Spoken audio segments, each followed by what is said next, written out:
Karimnagar kids mall the big store for little ones అందరికి happy mall మన kids mall 8096080804. Media మిత్రులందరికీ నమస్కారం. రాష్ట్ర ప్రభుత్వం మొన్న అసెంబ్లీలో ప్రవేశపెట్టినటువంటి బడ్జెట్ లో మరి ఎస్సీ ఎస్టీ బీసీలందరికీ కూడా పెద్ద ఎత్తున 70,000 కోట్ల కేటాయింపులు జరిపి అదే విధంగా కరీంనగర్ కు సంబంధించి స్మార్ట్ సిటీ పనులకు సంబంధించి 179 కోట్లు వెచ్చించడం కేటాయించడం, అదే విధంగా శాతవాన యూనివర్సిటీకి 35 కోట్లు కేటాయించినందుకు, వరంగల్ కరీంనగర్ సంబంధించి స్పోర్ట్స్ స్కూల్ 41 కోట్ల రూపాయలు కేటాయించడం, ఇరిగేషన్ ప్రాజెక్ట్ సంబంధించి కరీంనగర్ ఉమ్మడి జిల్లాకు సంబంధించి శ్రీపాద ఎల్లంపల్లికి 249 కోట్లు కేటాయించడం, అదేవిధంగా ఎస్ఆర్ఎస్పి శ్రీరామ్ సాగర్ ప్రాజెక్ట్ సంబంధించి ఫ్లడ్ ఫో కెనాల్ కు 299 కోట్లు కేటాయించడం.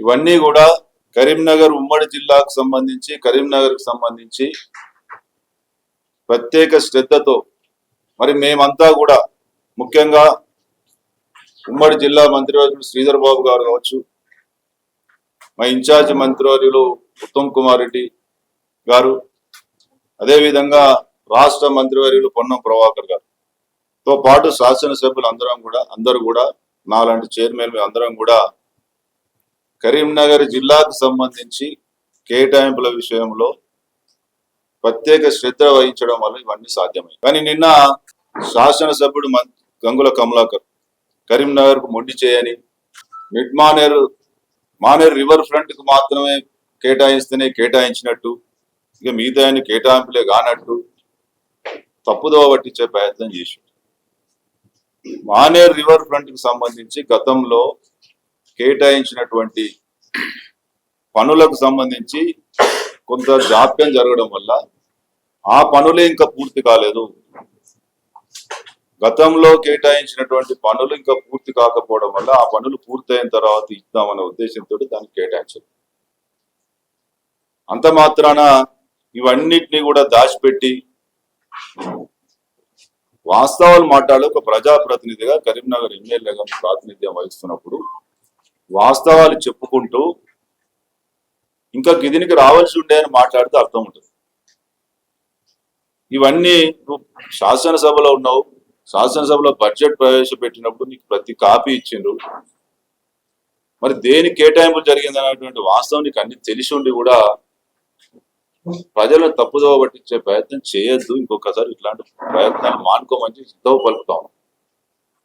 ఒక ప్రజాప్రతినిధిగా ప్రజలకు వాస్తవాలు చెప్పుకోవాలి, లేకపోతే దానికి సంబంధించిన అడగడంలో అర్థం ఉంది. కానీ వీటన్నిటిని కూడా దాచిపెట్టి ఈ విధంగా ప్రజలను తప్పుదోవ పట్టిస్తా అంటే ఇక్కడ వాళ్ళు చూస్తూ ఊరుకోరు. ఖచ్చితంగా చిత్తశుద్ధితోటి కరీంనగర్ అభివృద్ధి కావచ్చు, ఈ రాష్ట్ర అభివృద్ధిపై చిత్తశుద్ధితోటి ఈ ప్రభుత్వం పనిచేస్తా ఉంది. గతంలో మీలాగా 10 సంవత్సరాలు ఎటువంటి లోన్లు ఇవ్వకుండా ఎస్సీలకు, బీసీలకు, ఎస్టీలకు గతంలో ఇచ్చినటువంటి ఉపాధి కోసం కల్పించినటువంటి లోన్లన్నీ కూడా ఎత్తేసి కేవలం పింక్ చొక్కాలకు మాత్రమే బీసీ బంధులు, దళిత బంధులు ఇచ్చి మిగతా ప్రజలంతా కూడా అన్యాయం చేసి మోసం చేసినటువంటి ఘనత మీది. ఇవాళ ఈ రాష్ట్ర ప్రభుత్వం ఒకేసారి 5 లక్షల మందికి బీసీ, ఎస్సీ, ఎస్టీ లోన్ల ద్వారా ఆదుకోవడానికి ఇలా ముందుకొచ్చింది. దానికి కేటీ రామారావు మాట్లాడతాడు, పచ్చ కామర్లోనికి రోగవంత పచ్చ కనిపించినట్టు గతంలో వీళ్ళు చేసినట్టే మేం చేస్తామని అనుకుంటా ఉన్నారు. కానీ మేము అటువంటి పింక్ చొక్కాలకు చేసినటువంటి పరిస్థితి మేము లేవు. కార్యకర్తలు అందరూ కూడా ఇలా కాంగ్రెస్ కార్యకర్తలు కడుపు కట్టుకొని పనిచేస్తా ఉన్నారు. తోటి ఎవరికైతే అర్హుడో వాళ్ళందరికీ మాత్రమే లోన్లు ఇచ్చి ఉపాధి కల్పించి ఆదుకోవాలన్నటువంటి చిత్తశుద్ధితో ఇలా ప్రభుత్వం పెద్ద కార్యక్రమం తీసుకొచ్చింది. అదేవిధంగా బడ్జెట్ లో 70,000 కోట్లు ఎస్సీ, బీసీ, మైనార్టీ, ఎస్టీలకు కేటాయిస్తే దాన్ని కూడా దాచిపెట్టి బీసీలకు కేటాయించలేదు. ఈ విధమైనటువంటి వైఖరి మార్చుకోమని చెప్తా ఉన్నాం టీఆర్ఎస్ నాయకులు. ఇలా రాజీవ్ యువ వికాసం అనేది ఒక పెద్ద కార్యక్రమం. అదేవిధంగా ఇందిరమ్మ ఇండ్లు ఇందిరమ్మ ఇండ్ల కోసం 2,51,000 ఇండ్లు ఈరోజు తీసుకొస్తాము. దానికి గాను 12,570 కోట్లు బడ్జెట్ లో కేటాయించడం జరిగింది. ఈ విధంగా ముందుకెళ్తా ఉంటే ఇంకా తప్పుదో పట్టించుడు, కరీంనగర్ రూరల్ మండలం గ్రామాలకు నీళ్లు రాలేదని, పంటలు ఎండిపోతానని మేము మా మంత్రివర్యులు గత వారం 10 రోజులుగా మా మండల కాంగ్రెస్ నాయకులు ఉన్నారు ఇక్కడ, కరీంనగర్ రూరల్ మండల కాంగ్రెస్ వీళ్ళంతా కూడా కొంత ఇబ్బంది కలుగుతుంది అన్నప్పుడు అందరం కూడా చిత్తశుద్ధితోడు మాట్లాడి దాదాపు అన్ని గ్రామాలకు నీళ్ళు వచ్చే విధంగా ఈరోజు మేము మాట్లాడడం జరిగింది, నీళ్లు రావడం కూడా జరిగింది. సరే ఎక్కడో కొంత ఆ 3L కి సంబంధించి మందులపల్లి, నల్లగుంటపల్లి ఈ ప్రాంతంలో కొంత నీళ్లు తక్కువనే, దాని మీద కూడా మాట్లాడుతా ఉన్నాం. దీనికోసం ఏదో బద్దలు కొడతా ఇంకేమో చేస్తా, గతంలో పంటలు ఎండిపోయి మొత్తుకుంటా ఉంటాయి, అకాల వర్షాలు పడి పంటలు దెబ్బతింటాయి, 10,000 రూపాయలు ఇస్తాం ఇంకేమో ఇస్తామని చెప్పి మాట్లాడి ₹1 చిల్లి గవ్వ ఇయ్యని వాళ్ళు, ఆ రైతు ఏడుస్తా ఉంటే పెద్ద సానుభూతి కోసం వీడియోలు పెట్టుకొని ప్రచారం చేసుకున్న వాళ్ళు, కనీసం ఆ ఏడిచిన ఒక్క రైతు కూడా ఏని దౌర్భాగ్య పరిస్థితిలో వీళ్ళు పాలన చేసి ఏ ఒక్క రోజు కూడా పంట నష్ట పరిహారం ఇయ్యని వాళ్ళు, పంటలు ఎండిపోతా ఉంటే చూసుకుంటా మేము కేసీఆర్ కలవలేము, మేము అడగలేము, మాకు ఆ శక్తి లేదు, మేము ఉత్సవ విగ్రహాలు అని చెప్పి ఆ రోజు ఉన్నోళ్ళు ఈరోజు మాట్లాడితే ఎట్లా అని అడుగుతాము. గతంలో మీరు మంత్రి పదవులు కానీ మీరు వెలుగుపెట్టినా కూడా మీ ఉత్సవ ఏనాడన్నా నష్టపరిహారం మనం మాట ఇచ్చిన ఇయ్యాలే, పంట ఎండిపోతుంది మనం ఎట్లా నీళ్ళు ఇవ్వాలని మాట్లాడేటువంటి తెలివి కానీ మాట్లాడేటువంటి అర్హత కానీ కేసీఆర్ అపాయింట్మెంట్ కానీ దొరకని వాళ్ళు ఇవాళ మాట్లాడితే ఎట్లా అని అడుగుతా ఉన్నాం. అదేవిధంగా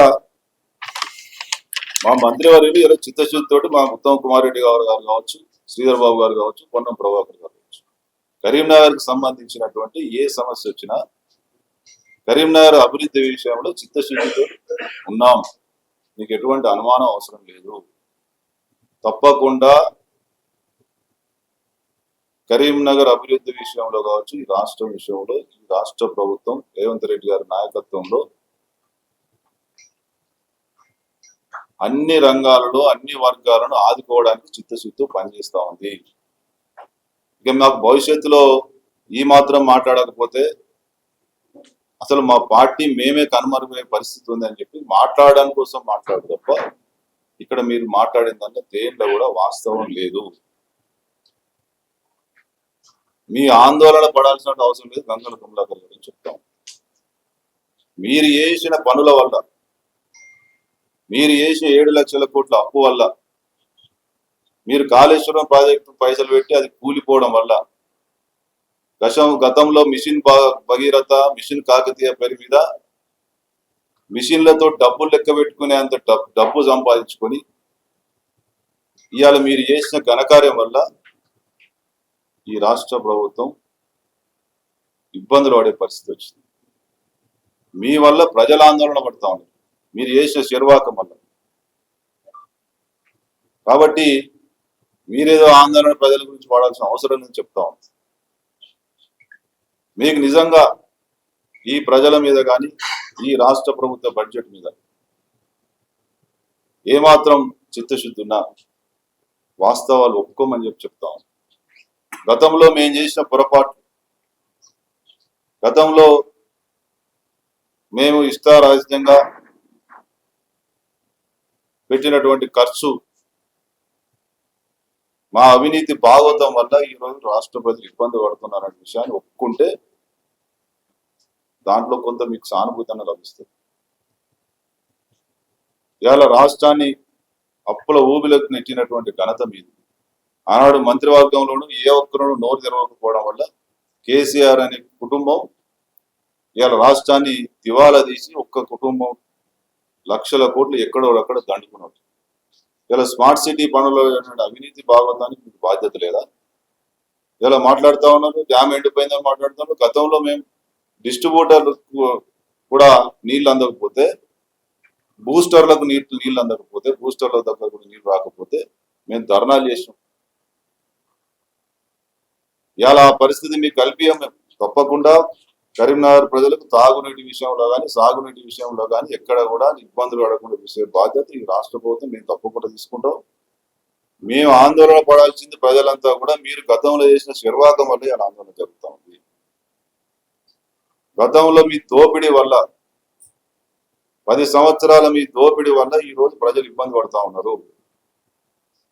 ఇంకా సిగ్గు లేకుండా ఈ కేటాయింపు జరగలేదు, ఆ కేటాయింపు, మొత్తం ఉన్న బడ్జెట్ లో 3 సంవత్సరాలకి ఈ రాష్ట్ర ప్రభుత్వానికి రావాల్సినటువంటి 3 సంవత్సరాల రాబడి బడ్జెట్ మీరు దోచుకొని 7 లక్షల కోట్లు అప్పు చేస్తే ఇలా కడుపు కట్టుకుని రేవంత్ రెడ్డి గారి ప్రభుత్వం ప్రజలను ఇన్ని ఇబ్బందులు ఉన్నా ఆదుకుంటా ఉంటే సిగ్గు లేకుండా ఇంకా కేటాయింపులు జరగలేదని చెప్పి మాట్లాడతాం.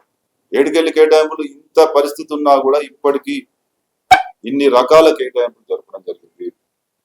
ఎస్సీ, బీసీ, మైనార్టీ, ఎస్టీలకు సంబంధించి ఉపాధి కోల్పోయి ఎటువంటి వ్యాపారాలు లేక ఇబ్బందులు లేక నిరుద్యోగ సమస్యలు కొట్టుమిట్టాడుతూ ఉంటే ఒకవైపు ఉద్యోగాలు ఇచ్చుకుంటూ మళ్ళీ ఇప్పుడు 55,000 ఉద్యోగాలు మనం కొత్తగా ఇచ్చుకుంటూ ఉద్యోగాల అర్హత లేని వాళ్ళకు, ఉద్యోగాలు పొందలేని వారికి ఉపాధి కల్పించాలనే ఉద్దేశంతో ఇలా రాజీవ్ యువకరణాల కార్యక్రమం చేపట్టండి. వారికి ఆ ఉపాధి అవకాశం కల్పిస్తే భవిష్యత్తులో మనం ఇచ్చినటువంటి లోన్ల వల్ల వారు భవిష్యత్తులో మరి ఇంకా వ్యాపారం చేసుకుని వృద్ధి చెందుతారనే ఉద్దేశంతో 10 సంవత్సరాలు ఏ ఒక్కరికి ఒక్క లోన్ ఇవ్వకుండా కేవలం పింక్ చొక్కాలకు మాత్రమే లోన్లు ఇచ్చి పైసలు ఇచ్చి ఇలా మీరు మాట్లాడితే ఎట్లా అని అడుగుతా ఉన్నాం. అదేవిధంగా R&B గెస్ట్ హౌస్ గురించి కూడా మాట్లాడినారు. ఎక్కడన్నా దీని గురించి ఇటువంటి దాని గురించి మాట్లాడితే చాలా ఉంది కథ. బిల్డింగ్ పూర్తయిన తర్వాత టెండర్లు చేసినటువంటి ఘనత వీళ్ళ గత చరిత్ర. ఎప్పుడైనా కూడా టెండర్లు పిలిచిన తర్వాత అగ్రిమెంట్ అయిన తర్వాత కాంట్రాక్టర్ దానికి సంబంధించినటువంటి పనులు ప్రారంభిస్తారు. కానీ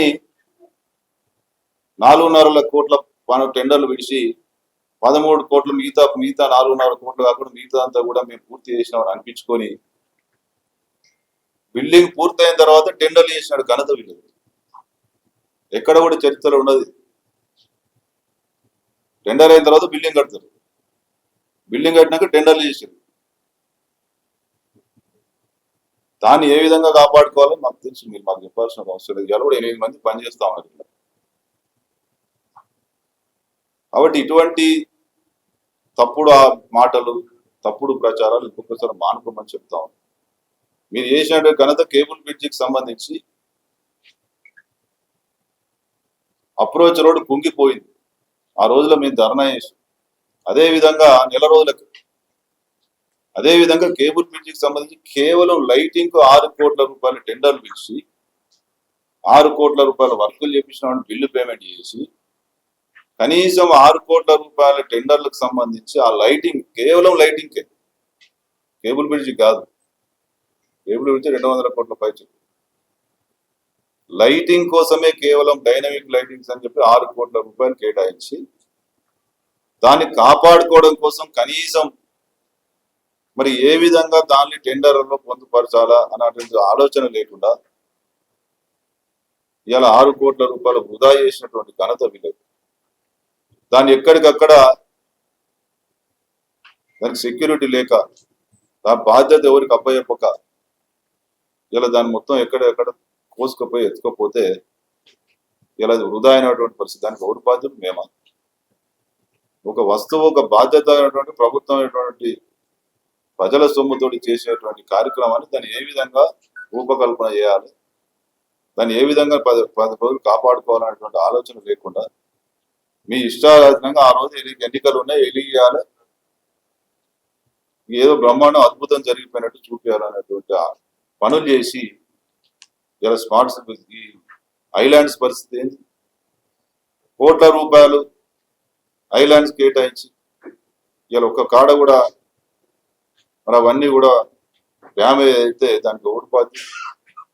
అంటే మీరు చేసినటువంటి భాగవతం ప్రజల సొమ్ము మీద మీకు శ్రద్ధ లేకుండా కేవలం మీ స్వలాభాపేక్ష కోసం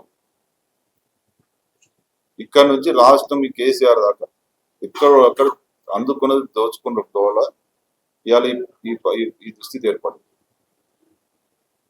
ఇవాళ దొంగ దొంగ దొంగ అన్నట్టు మీరే చేసి భాగవతానికి కారణం మీరు ఇంకొకసారి మీకు చాతన అయితే మీరు చేసిన తప్పును ఒప్పుకొని ఈ ప్రభుత్వం చేస్తున్నటువంటి సంక్షేమ అభివృద్ధి కార్యక్రమాల మీద మంచి మాట్లాడకుండా చెడు మాట్లాడద్దని చెప్పి ఇంతో చెప్తాం. ఇలా అద్భుతమైనటువంటి రేవంత్ రెడ్డి గారి నాయకత్వంలో ఏ రాష్ట్రంలో చేయని విధంగా ఎవరి వాటా ఎంత అంత,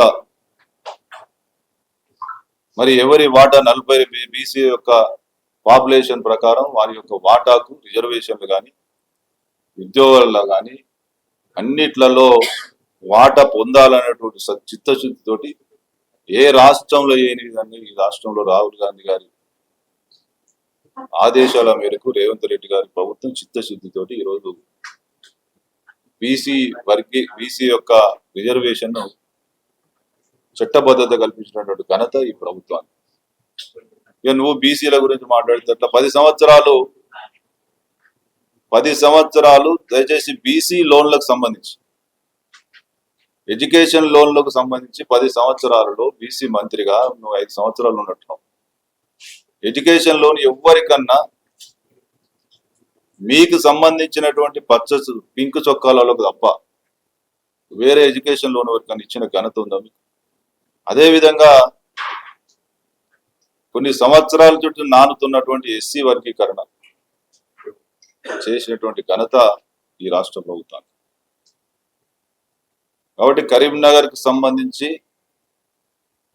బడ్జెట్ లో కేటాయించినటువంటి నిధులలో తప్పకుండా మా మంత్రివర్యులతో పాటు మేమంతా కూడా కరీంనగర్ అభివృద్ధిపై చిత్తశుద్ధితోటి కేటాయింపులు జరిపించడం జరిగింది. ఇవే కాకుండా రాబోయే రోజుల్లో తప్పకుండా కరీంనగర్ కి సంబంధించి అభివృద్ధి విషయంలో కావచ్చు,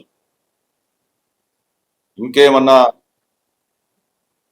కేటాయింపుల విషయంలో కావచ్చు, తప్పకుండా మేము చిత్తశుద్ధితో పనిచేస్తా ఉన్నాం. బ్రహ్మాండంగా అద్భుతమైనటువంటి పాలన నడుస్తూ ఉంది.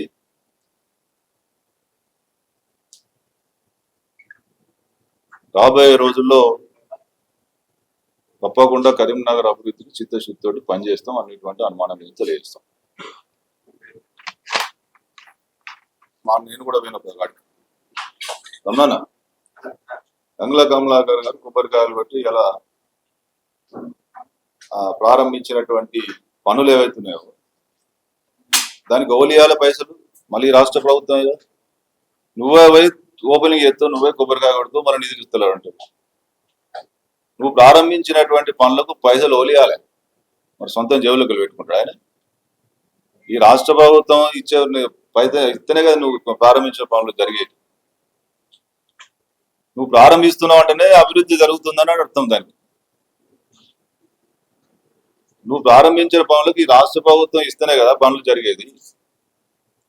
ఓదికి ప్రారంభించుకుంటూ వచ్చి ఓదికి పనులు అయితే లేవంటే అది ఎంతవరకు కరెక్ట్ అని అడుగుతా ఉన్నాను.